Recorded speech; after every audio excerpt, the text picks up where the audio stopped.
Bienvenidos, bienvenidas a este nuevo espacio de entrevistas para profundizar sobre las problemáticas de nuestra América.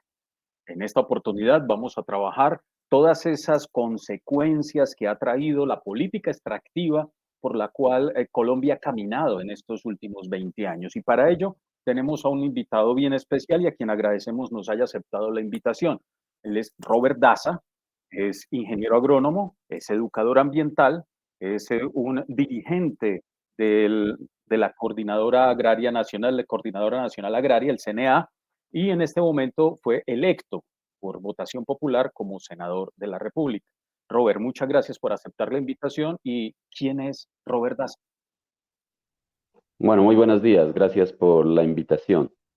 Robert Daza es un líder campesino que empezó la defensa del territorio macizo colombiano por allá en la década del 80, junto con el Comité de Integración del Macizo Colombiano, la organización de base a la cual hago parte. A partir de allí nosotros empezamos a entender la importancia de defender el territorio en el que vivimos, de cuidar el territorio en el que vivimos, y empezamos con los compañeros del sur del Cauca y del norte de Nariño a pensarnos una propuesta que pueda hacer un modelo de vida amigable con y acorde con el macizo colombiano. Desde allí fuimos desarrollando la sensibilidad para entender que cualquier vida humana depende del agua, depende de la comida y depende de la diversidad biológica y del paisaje en el cual estamos asentados. Por eso desde allí mis luchas han sido siempre en defensa de las montañas del departamento de Nariño.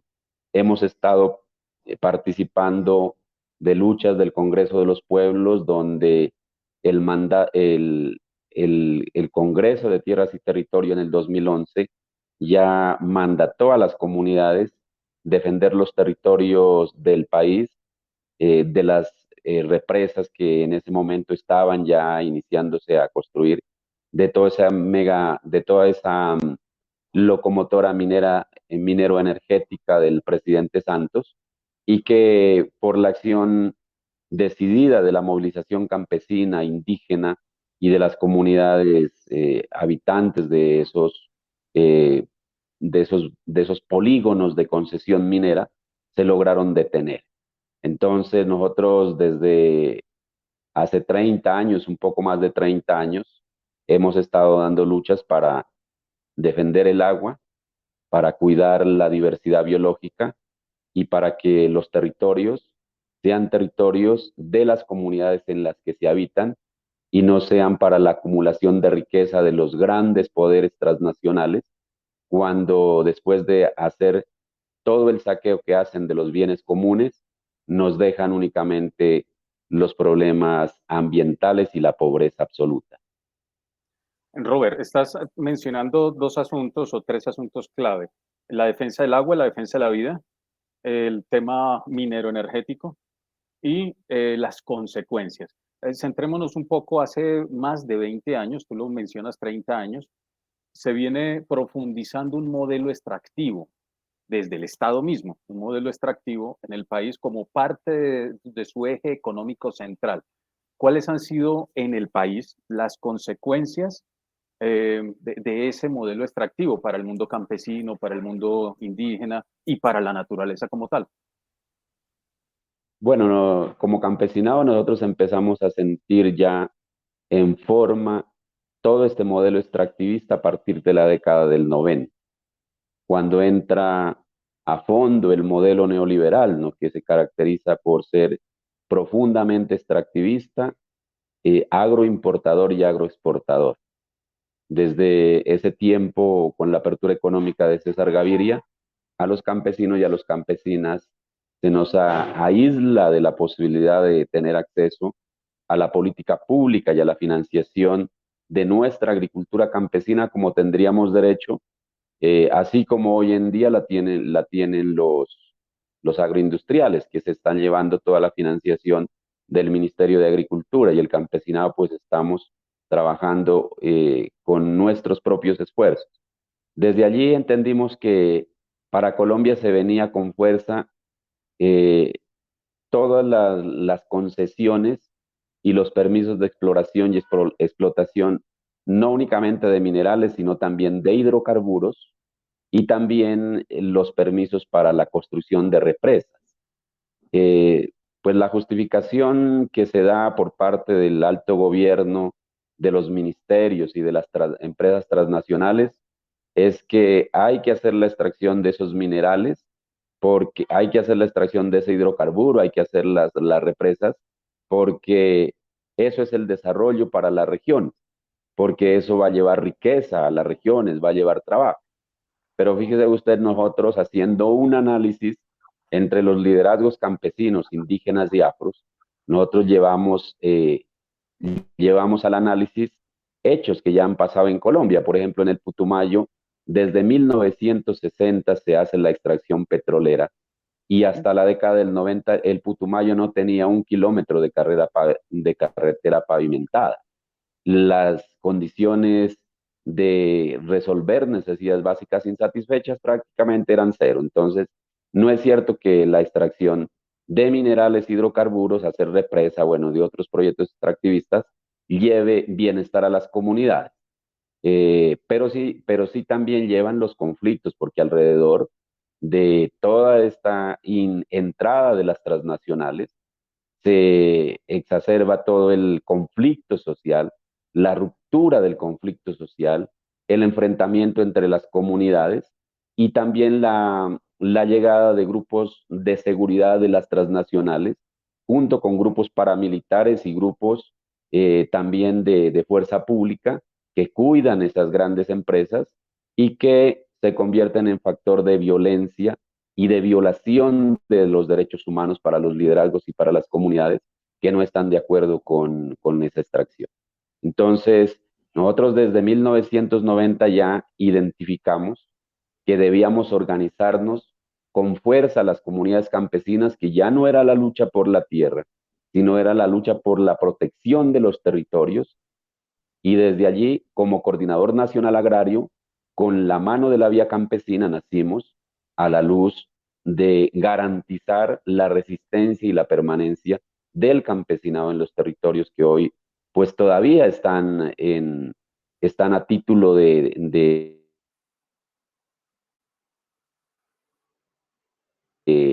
exploración y en algunos ya grandes mineras acá en Colombia, principalmente por la Anglo Gola Chanti, ¿no? Pero ahora, pues o sea, por toda la resistencia que se ha hecho a nivel nacional a lo largo y ancho del país, la Anglo Gola Chanti está haciendo cesión de esos títulos a la Camino Real, que es una transnacional de propiedad de la corona británica. Robert, hay unos asuntos muy interesantes que estás planteando como línea, pero queríamos detenernos un poco en el papel del Estado. Estás diciendo, una vez entran las multinacionales, en el caso del Putumayo, que es la concesión Barco, por ejemplo, la extracción de petróleo, el oleoducto transpacífico, Trasandino. trasandino, exacto, todo eso va generando alrededor de esos territorios una, digamos, caos, un caos de tipo conflicto armado y de mayor empobrecimiento. ¿Cuál ha sido el papel del Estado? ¿Cuál crees que ha sido el papel del Estado en que se beneficien o se potencien los conflictos y el papel de la fuerza pública y, como lo estás manifestando, del paramilitarismo? ¿Hay una articulación para reordenar esos territorios? Es lo que nos estás advirtiendo. Y el papel del Estado con sus leyes. ¿Qué ha sucedido en estos tiempos de lucha y defensa del territorio? Pues el papel del Estado ha sido el de agenciador del extractivismo, ¿no? O sea, como parte de ese modelo neoliberal que entra a nuestro país. Entonces, se pretende extraer hasta la última gota de petróleo, hasta el último gramo de mineral, hacer uso hasta la última gota de agua, ¿no? De nuestros manantiales para la comercialización y para la acumulación de riqueza.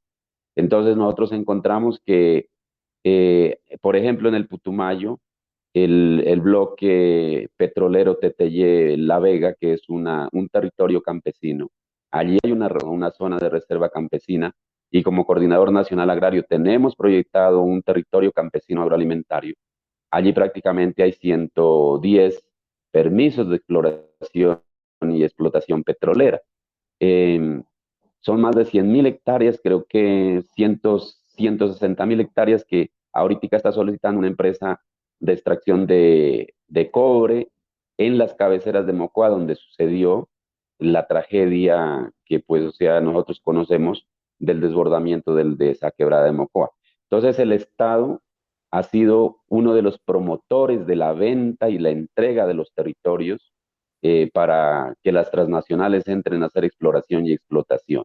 Esa es una política que tiene. Tengo entendido que hoy hay 19.000 títulos, 19.000 permisos, y de los 19.000 creo que son 7.000 títulos que ya están en minería. De la parte de hidrocarburos no tengo entendido, pero en el Putumayo, Caquetá, en la parte de Arauca, es muy grande las concesiones que hay allá de territorios para la explotación. Igualmente conocemos el problema de las centrales y de las microcentrales en Antioquia, bueno, y toda esa parte del río Cauca. Entonces, el Estado ha sido uno de los agenciadores y los que han facilitado la entrega de los territorios a las transnacionales. Pero el Estado también nosotros lo vemos actuando a través de la fuerza pública, reprimiendo a las comunidades que protestan por la llegada de esas transnacionales a sus territorios. Y encontramos nosotros también la fuerza pública y las mismas transnacionales aliándose para eh, convivir con grupos ilegales como los grupos paramilitares, por ejemplo, que son los que han asesinado y han hecho todo el genocidio que se hizo, por ejemplo, en Casanare, sí, que es un ya digamos, unos casos documentados de violaciones de derechos humanos, de masacres y de muertes de líderes que se opusieron a la llegada de toda esta exploración y explotación de la Oxy, bueno, de todas estas empresas que estuvieron aquí en este sitio de Casanare y de Arauca, aliadas con el paramilitarismo, ¿no? Y ahora pues también el Estado se alía para criminalizar la protesta social en estas partes, ¿no? Además de nosotros de defender nuestro territorio, salimos a deberle a las transnacionales, ¿no? Esta empresa de petróleos de allá de Arauca está denunciando a los líderes campesinos que están haciendo la defensa de territorio, reclamando la tierra que ellos le robaron a sus abuelos para ponerla a producir. Por ejemplo, el caso de esta laguna de Lipa, donde valientes campesinos, más de 2.000 familias campesinas, volvieron a recuperar esa tierra para sembrar maíz, donde el ejército, las fuerzas de seguridad de esta empresa llegan a cortarles el maíz, llegan a cortarles el plátano y además a denunciarlos como si fueran delincuentes, como si ellos fueran los extraños, sabiendo que ellos son los dueños legítimos. Entonces, mire que el papel del Estado es un papel agenciador de la violencia y de los conflictos en el territorio. ¿En qué se ampara el gobierno nacional? Pues el gobierno nacional se ampara en que el subsuelo es propiedad de la nación y que el administrador de los bienes de la nación es el alto gobierno y que ellos tienen derecho a determinar a motu propio, pues, o sea, cómo se hace uso de esos bienes, de esa riqueza que hay en el subsuelo. Pero además también desconociendo la normatividad y debilitando la normatividad que le daba fuerza a las comunidades para defender su territorio. Por ejemplo, las consultas populares que estaban consagradas en la ley.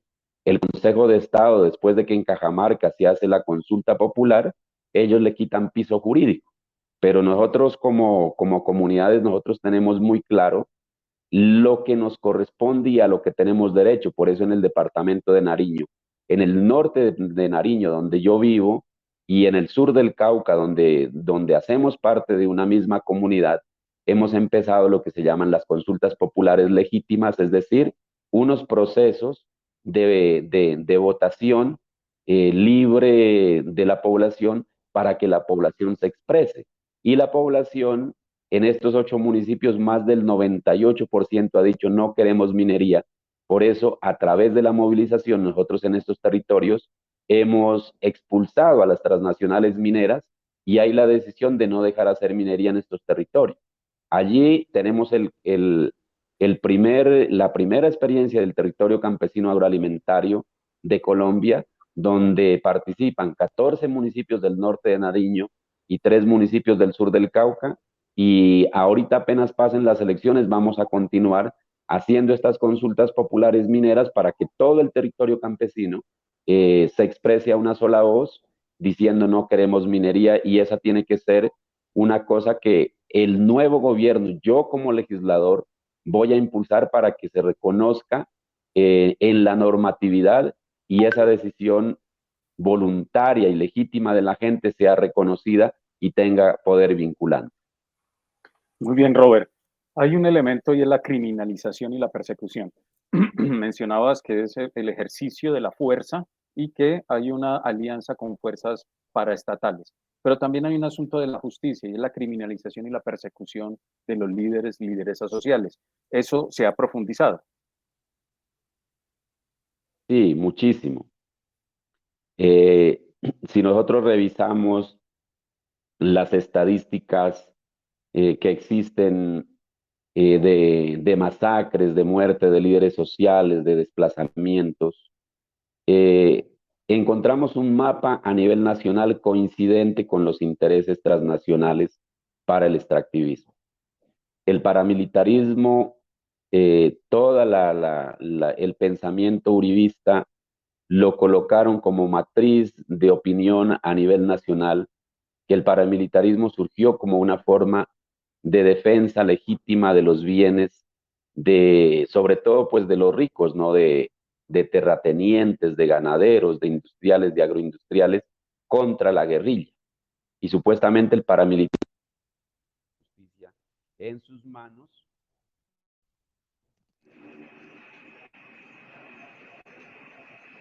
El,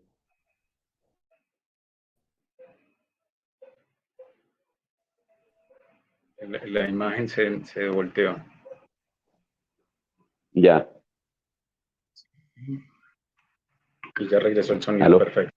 Sí, ya, entonces Sí. podemos seguir. Ya, ahora sí, podemos seguir. Bueno, sino que, bueno, a ver, yo no sé cómo se me descuadró acá la imagen, a ver, espérese un ratito. Bueno, Ahí ya está listo bien. ya. Sí, es que me entran llamadas y, sí, me entran llamadas y me quesos, me descuadro. Bueno, listo, entonces, eh, perdón, me repites la pregunta, es que me desconcentré. No, pero yo creo que ya ahí ya la podemos cerrar. Entonces vamos a pasar a otra. Bien. Una de las consecuencias de esta política neoliberal. Perdona, ya recordé, es una cosa importante. El paramilitarismo se argumentó y se justificó como una reacción de los ganaderos terratenientes frente al abuso de las guerrillas, ¿sí? Pero y bueno, y se justificaba, bueno, todas esas masacres, todas esas muertes, ¿no? Pero si nosotros hacemos el mapa de actuación del paramilitarismo en Colombia, lo encontramos alrededor de los intereses extractivistas de transnacional. Y encontramos zonas donde ha habido guerrilla y allí no ha habido paramilitarismo. Pero donde hubo paramilitarismo y no hubo guerrilla, pero sí hubo intereses transnacionales. Es decir, nosotros tenemos claro, y ese es un argumento que tenemos que en algún momento de tener la posibilidad de un gobierno democrático para la reparación, tiene que hablarse, es que el paramilitarismo se lo pensó para desplazar los territorios, para limpiar los territorios de campesinado. ¿Sí? El desplazamiento campesino en Colombia, las masacres obedecieron a que allí habían intereses paramilitares y tanto el gobierno nacional como las transnacionales y los empresarios necesitaban tener libres esos territorios para emprender sus negocios de extractivismo. Entonces, esa es como la tesis que nosotros tenemos hasta ahora, un poco para explicar esa pregunta que tú me hacías, bueno, de la criminalización y de cómo se dio el genocidio campesino a nivel nacional, muy relacionado con estos proyectos extractivistas y los conflictos territoriales. Claro, y entre esos proyectos también está la agroindustria, sobre todo palma de aceite, Así es. café y otros productos. Bien, y, tú has mencionado varias veces el tema de la territorios agroalimentarios. Una de las consecuencias o una de las varias consecuencias de este modelo ha sido el empobrecimiento, ha sido el aumento de los conflictos en los territorios, conflictos violentos, armados, pero también ahora estamos en una alerta roja por una hambruna que viene para el país y la FAO lo ha dicho. Háblanos de esas agendas populares desde abajo sobre estos territorios agroalimentarios y otras propuestas de agenda para la transformación de esta realidad. Bueno, yo le decía hace un momento que esta política extractivista eh, en toda la parte agroalimentaria se expresó en concretar todos esos tratados de libre comercio, desmantelando la soberanía alimentaria del país. En 1990 éramos autosuficientes en cereales, trigo, cebada, maíz, sorgo principalmente. Hoy no lo somos. Estamos importando más del 97%. Eh, Eso, pues, ¿eso qué significa? Pues significa que nosotros estamos dependiendo en esa parte de los cereales de países extranjeros, principalmente Estados Unidos, Canadá, pues que son firmantes de esos tratados de libre comercio, y la Unión Europea, ¿no? Con algo otros productos. Eh, pues nosotros desde las iniciativas populares estamos proponiendo que debe recuperarse la soberanía alimentaria, que tiene que renegociarse esos tratados de libre comercio, porque nosotros no podemos depender de la comida producida por países extranjeros, ¿sí? Principalmente producida por grandes empresarios y transnacionales. Nosotros en Colombia somos un país que puede ser una potencia agroalimentaria porque tenemos las tierras, tenemos el agua, pero sobre todo tenemos la vocación del campesinado que sabe producir comida, que le gusta producir comida y que hoy por esa política desacertada de tratados de libre comercio en la alimentación, el campesinado está sembrando coca, el campesinado está en el mototaxismo o está en las ciudades de vendedores y vendedoras informales. Entonces tiene que haber la recuperación de ese aparato agroalimentario que lo desmantelaron estos gobiernos irresponsables con esas medidas de tratado de libre comercio. En Colombia tenemos que volver a sembrar maíz, tenemos que volver a sembrar trigo, volver a sembrar cebada. Es un anhelo del campesinado hoy en día que volvamos a tener la siembra de esos productos, porque ellos dicen, nosotros cuando éramos productores de cebada, trigo, maíz, no teníamos la pobreza que tenemos hoy en día. No teníamos nosotros que irnos al Putumayo o que irnos a la costa pacífica a sembrar coca, sino que vivíamos con dignidad en nuestros territorios. Entonces, mire, también es una cuestión de tipo social también allí y de dignidad de la vida y de la economía del campesinado. Entonces, en ese proyecto, principalmente mi papel como parlamentario va a ser impulsar para que haya el apoyo que se necesita como economía campesina, el reconocimiento del campesinado como sujeto de derechos, el reconocimiento de su economía campesina como aporte de riqueza y bienestar para el país, y debe haber, así como hay inversión para los grandes empresarios de la agricultura y de la ganadería en Colombia, debe haber también apoyo para la agricultura campesina, que es la que hasta ahora de manera mayoritariamente está sosteniendo la alimentación de los colombianos y colombianas. Robert, hay una esperanza de que el próximo gobierno, junto con la bancada en el Congreso, quede efectivamente, sea electa este fin de mes en las elecciones presidenciales y que ojalá sea en primera vuelta. ¿Qué perspectivas hay? Porque todo el aparataje institucional está creado para el beneficio de esas élites que estás diciendo, toda la infraestructura institucional. ¿Cuáles son los retos allí en ese primer año de un posible gobierno democrático, alternativo y de transición, si se quiere? Bueno, recibimos un gobierno con una institucionalidad y con una normatividad al servicio de la corrupción, de las mafias y de los grandes poderes. Por ejemplo, si nosotros llevamos hoy en día un proyecto productivo de economía campesina, en el Ministerio de Agricultura no lo financian porque no está de acuerdo a las normas y a los manuales que ellos tienen de agricultura, porque es una agricultura para los grandes empresarios las que ellos financian allá. Entonces, en eso nos toca de intervenir. Nos toca de intervenir en la normatividad que existe en este momento para que la gente pobre, digámoslo así, tenga la posibilidad de acceso a las inversiones del Estado, que hoy en día son inversiones únicamente para los grandes empresarios. Entonces, en eso seguramente tendremos que ocupar el primero, el segundo año. Pero hay una situación bastante complicada, pues, o sea, más allá de ir desbaratando toda esa normatividad que está al servicio de mafias, de los politiqueros y la corrupción, recuperando el Estado para la transparencia y para la inversión social, quitándole todas esas montañas de dinero que se llevan los corruptos y que pueda ponerse al servicio de la gente. Eso nos demoraremos un poquito, pero, o sea, hay problemas que son urgentes, por ejemplo, el problema del hambre. Los 20 millones de personas y más que están en estado de pobreza, que no están ni siquiera alimentándose de manera adecuada. Entonces, para ellos hay que garantizarles la comida. Sí, Gustavo Petro está proponiendo que en sus primeros 100 días va a declarar una emergencia económica. Yo como senador de la República actuante, yo lo voy a apoyar. Seguramente la bancada del Pacto Histórico la vamos a apoyar, porque necesitamos que el Ejecutivo tenga recursos para poder actuar de manera inmediata, es decir, de choque, en ese tema, por ejemplo, del hambre. Pero la comida que le compremos, la comida que se comerán estas 21 millones de personas que están en estado de pobreza, no tiene que ser comida gringa, ni comida europea.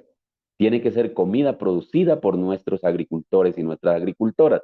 Entonces, tendremos que a través de esas medidas de emergencia garantizar apoyos, por ejemplo, en la compra de insumos para los agricultores, para los pequeños agricultores, apoyo para la siembra de productos que están trayendo del exterior y garantía de compra al campesino para que no entre a pérdida. Igualmente, pues, o sea, nosotros tenemos que hacer unas transformaciones supremamente grandes porque nos estamos metiendo en una era bien avanzada de este cambio climático. Estos gobiernos que están terminando no se han pensado el cambio climático con seriedad. El cambio climático es una cosa que desde la academia, desde la ciencia hay que interpretarlo. Como campesinos y campesinas nosotros estamos ya sufriendo las consecuencias del cambio climático. Empíricamente estamos haciendo adaptaciones al cambio climático en buscar semillas para nosotros no tener problemas de hambre, en buscar formas de cultivo para nosotros no tener problema de hambre. Es decir, como campesinos y campesinas, nosotros nos estamos preparando, pero el país no está preparado. Y la situación de hambre puede venir si nosotros no interpretamos de manera adecuada el cambio climático.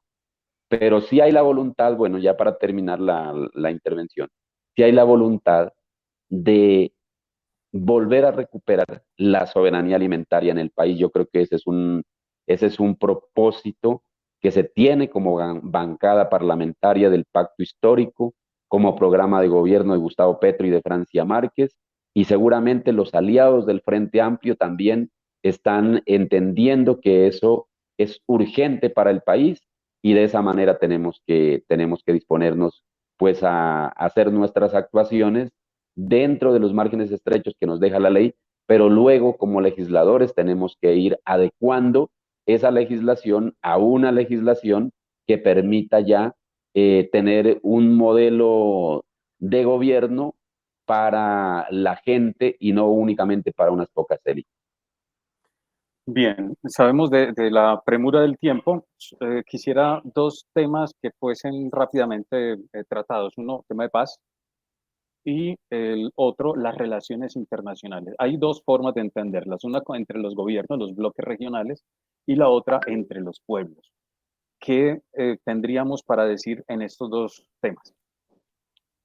Bueno, en los temas de paz yo creo que hay que consolidar, recoger lo bueno del Acuerdo de La Habana. No todo lo que está en el Acuerdo de La Habana es favorable. Nosotros como campesinos tenemos bastantes críticas al punto uno y al punto 2 a este decreto ley 901, porque allí, por ejemplo, se recategorizó el concepto de reforma agraria y pues, o sea, allá hay un perjuicio para el campesinado, ¿sí? Porque eso es abrirle la puerta a lo que hoy están intentando hacer desde el gobierno, modificar la agua para el establecimiento, por ejemplo, de sidra. Entonces, o sea, yo le digo, pues, o sea, tenemos que recoger todo ese trabajo, pero ese trabajo tenemos que ponerlo a dialogar con las iniciativas, las experiencias y las propuestas que desde el movimiento social y campesino nosotros hemos propuesto siempre. Allá hay un pliego de la Cumbre Campesina Étnica y Popular que yo creo que está el planteamiento clarísimo de cómo el campesinado, los afros y los pueblos indígenas estamos proponiendo debe avanzarse en un escenario para que haya una paz concreta y duradera, que no es únicamente una desmovilización, sino una intervención en los territorios donde hay conflicto. Por ejemplo, este tema que nos tiene hoy en la entrevista. Eh, Estos títulos mineros y esta presencia de estas transnacionales mineras en los territorios debe acabarse. En un gobierno democrático ya no deben haber transnacionales mineras buscando, haciendo exploración. Yo creo que eso lo ha expresado bien Gustavo Petro, de los minerales y de los minerales y bueno, y de tanto interés que ellos tienen por hacer exploración y extracción de lo que hay en nuestros territorios. Debe dárseles autoridad al campesinado, es decir, capacidad de la consulta previa al campesinado para que decidan, así como la tienen los pueblos indígenas. Entonces, debe dársele apoyo, debe haber inversión en esos territorios donde hay la siembra de los cultivos de hoja. Si usted se da cuenta, en todas las zonas donde hay cultivos de hoja, la infraestructura es pésima, sobre todo las carreteras. Entonces, el campesinado, como víctima principalmente, bueno, de la falta de apoyo del gobierno, que se fue a sembrar coca, pero también como víctima de la falta de inversión social y de infraestructura, de conectividad, de infraestructura productiva. Eso tiene que resolverse para que haya una era de paz. Yo creo que eso lo tenemos claro como propuesta de gobierno del pacto histórico. A eso nos disponemos, a dar inicio, porque eso no lo vamos a hacer en 4 años, pero yo creo que sí podemos sentar las bases en diálogos directos con la población. Y obviamente, pues, o sea, los grupos criminales, los grupos armados, al margen de la ley, pues, o sea, también entrar tendrán que también entrar en un diálogo para que haya una desmovilización de estos grupos al margen de la ley y que haya por fin una situación de paz y de tranquilidad para el campesinado, afros indígenas en los territorios. Eso depende mucho también del avance que se tenga de los acuerdos para desactivar todo este tema del narcotráfico, pero no únicamente el narcotráfico, sino también los problemas sociales y bueno, y la intervención de grandes intereses económicos en el territorio. Y las relaciones internacionales, pues yo creo que nosotros, como gobierno del pacto histórico, tenemos que desarrollar acá en la región unas relaciones bilaterales y unas relaciones regionales con los gobiernos vecinos que nos permitan ser soberanos y no ser títeres y serviles de intereses tanto de Estados Unidos como de Rusia o como de la China o bueno, o de la Unión Europea. En este caso, por ejemplo, eh, tenemos que hablar de la recuperación de las relaciones con Venezuela. Venezuela tiene unas potencialidades, por ejemplo, como todo este tema del petróleo o en otras cosas. Es un cliente privilegiado para la compra de comida, por ejemplo, ¿sí? y eso se tiene que recuperar. Yo creo que las relaciones no tienen que basarse en odios, no tienen que basarse como lo han hecho este presidente Uribe y como lo ha hecho este presidente Duque, que con base en mentiras, en odios, desarrollan unas relaciones internacionales. Allí no tienen que ponerse a jugar con la gente, que somos las que en últimas sufrimos las consecuencias. A mí me parece que si recuperamos relaciones con Venezuela, todo este pueblo venezolano que ha venido engañado a andar para arriba y para abajo, ¿sí? Seguramente ya tendrá la posibilidad de regresar a su patria, a su país, porque seguramente va a haber comida, ¿sí? Va a haber una comida que la produzcan allá, pero otra comida que como colombianos y colombianas podamos vender.